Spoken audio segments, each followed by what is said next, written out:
Hi guys, my name is Laila. Tell me, are you supporters of traditional medicine or more folk medicine? My mom was always in favor of traditional medicine because she believes that pharmaceuticals are just a business, bureaucracy, and pills are for wimps. She was raised by my grandmother, who felt the same way. These two women gave birth to me at home. That is, my mother gave birth and my grandmother helped. They thought there was no better environment than home. I didn't care. The main thing was to be born. Everything seemed to go well. Only when I came into the world, my grandmother noticed red spots on my body. Mom was a little scared, but the old lady said it happens. And to get them off, you have to feed me red fruit.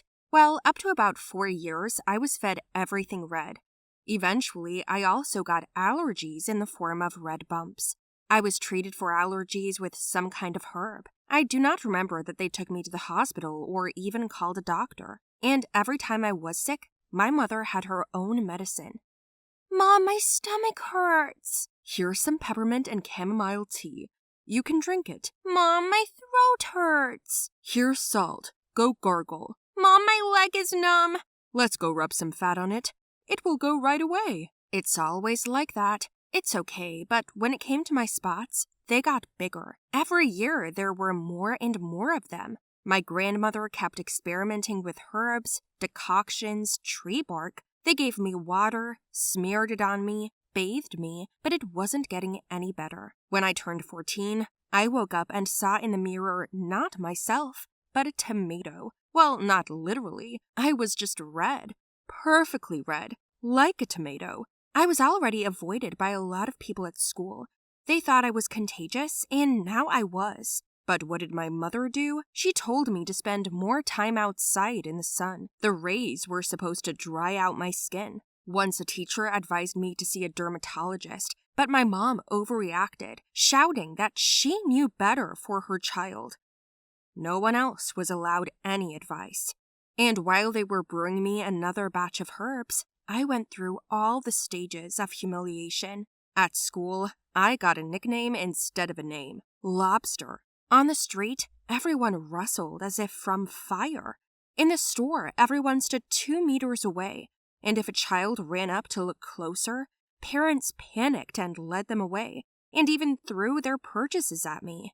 How did I feel in those moments? I felt resentment. I was resentful. Why exactly was I born this way? My red skin became disturbing over time. If before it was just the color, now it was also itchy. Sometimes I scratched so much that it formed sores, which my mother smeared with grease. I stank for a week afterward, and the boys called me Smelly Lobster.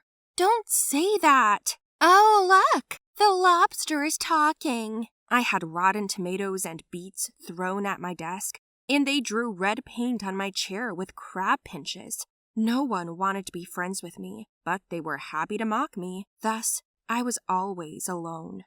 I would come home, crying and angry. Once I had a big fight with my mother. I asked her to take me to a doctor, and she said that I was questioning her vast experience in traditional medicine. I tried to explain that I wasn't feeling well because of my uneasy skin color, to which my mother said, "Maybe that's what makes you unique." That phrase made it clear that she wasn't going to do anything to make things easier. That's when I decided to take matters into my own hands. While my mom was at work, I skipped school and went to a hospital for the first time. I didn't know where to go or what to ask. They asked me a bunch of questions at the door. They asked for my health insurance, and I had no idea what that meant. Then they asked where my mom was, and I was confused.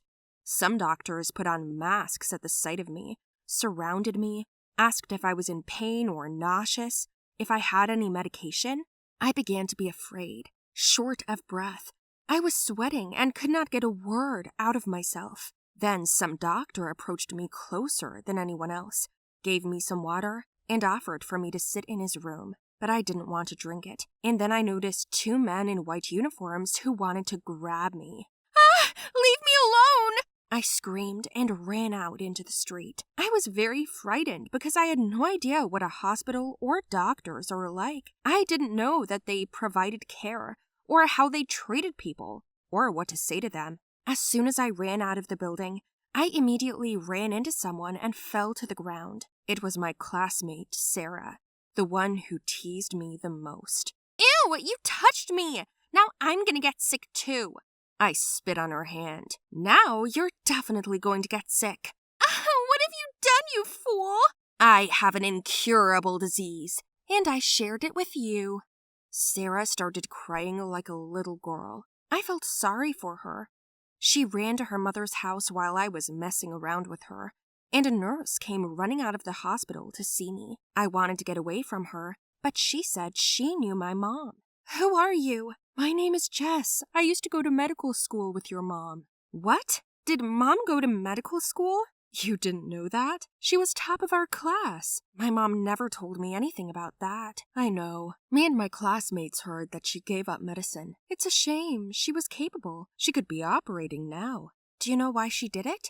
She was having an affair with our professor. I think she got pregnant by him and he chose to work. Said he couldn't have a family while there were sick people in the world. Oh my God, and she gave birth to you? I stood there and didn't know what to say. My mother never told me who my father was, or if there even was one, but it did explain why she was so obsessed with traditional medicine, because she loved her business, but decided to change direction because of unhappy love. I felt sorry for her. What are you doing here? I heard a familiar voice. It was my mom. Sarah's mom had called my mom and complained about my behavior, and my mom found out where I was. When my mom saw the hospital and then Jess, she closed her eyes for a second, and then she took my hand and led me home without even saying hello to her friend.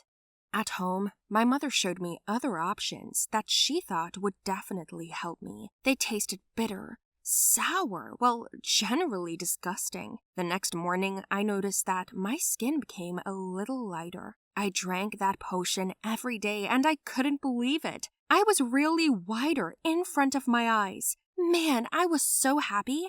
I couldn't believe it was happening. I kissed and thanked my mom. I stopped being bullied at school, and after 2 weeks, I was a white girl again, and I was getting high on my skin, stroking it and looking in the mirror. Guys started talking to me.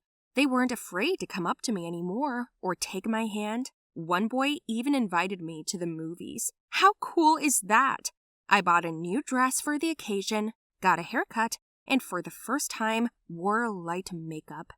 Mike was supposed to pick me up in the evening, but an hour before he arrived, I suddenly felt sick. I came out of the bathroom and noticed that my skin was strangely swollen. My kidneys were really hurting, and I was nauseous. My mom looked at me in horror and started making jarring noises. I asked her to call an ambulance, but she refused. And then I fainted. Anyway, I woke up in my room with my mom and Jess sitting next to me. They were talking quietly. Mom was crying and Jess was calming her down. I pretended to be asleep to hear what they were talking about.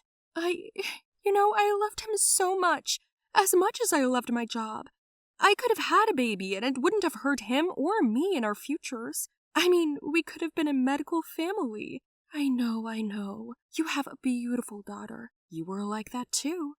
Willful. It's a shame you left. You'd be head of the hospital right now. I can't. You can. You know what brought your daughter here, right? Yeah, I flushed the calcium out of her system. I wanted to just get rid of her redness, but she started drinking too much of the concoction before I could see. And why was her skin red? Do you know? No, that requires some testing. And that requires hospitals, labs, and doctors?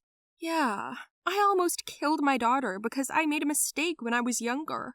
Well, don't cry. It's a good thing you called me here. We saved her. And what about her skin? She's not critically deficient in vitamins, but she might be allergic to the sun. But it is treatable. It's treatable. I'm glad. Thank you.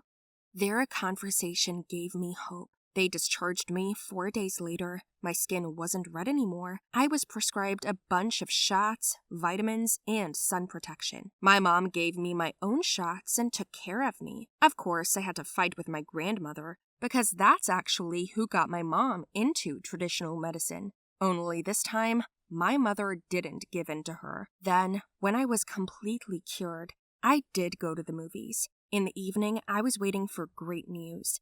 Jess was sitting at our house, and my mom was holding a medic's uniform. It meant she was going back to her dream job, just like she always wanted. I got really excited because my mom deserved it. Tell me, guys, did you like my story? Write your opinion about it in the comments below the video. Don't forget to like it, share it with your friends, and subscribe to the channel.